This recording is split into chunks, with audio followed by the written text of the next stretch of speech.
Welcome to AD Dictation. Please subscribe the channel and hit the bell icon to get latest updates at first. If you have any query, then please let me know in the comment section below. Ready, start.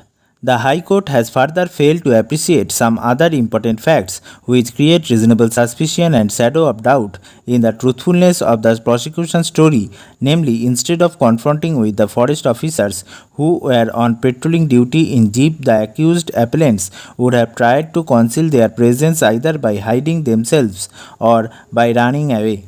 Further, the forest officers, including the driver of the jeep, were 10 in number, and on the other hand, accused appellants were 4. It is difficult to believe that the forest officers made no frantic efforts to nab the culprits when they allegedly assaulted them. The forest officers could have easily apprehended the culprits had they tried, as they outnumbered them.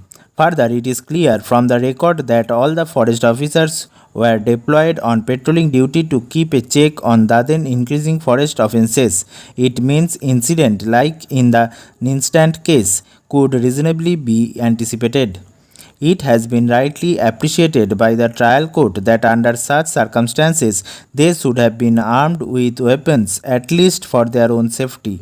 As per record, when the incident occurred, all the forest officers were found to be without weapons.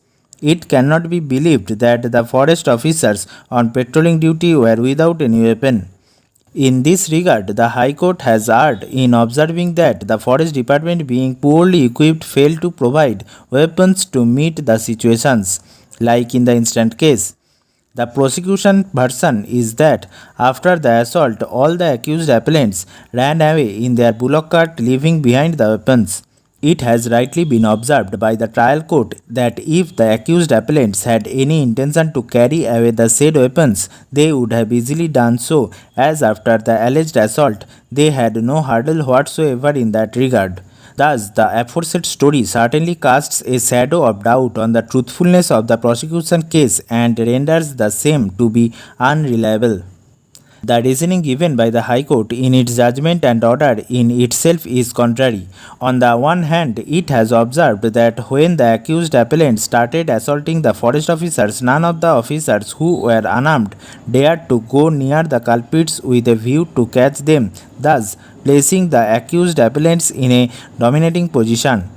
On the other hand, it has further observed that the accused appellants had dropped the said weapons to make their bullock cart light in weight with a view to move swiftly.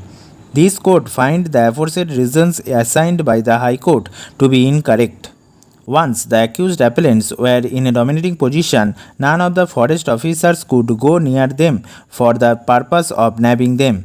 Thus, there can be no justification for leaving behind the said weapons. They could have easily carried it away with them if they had the intention of doing so.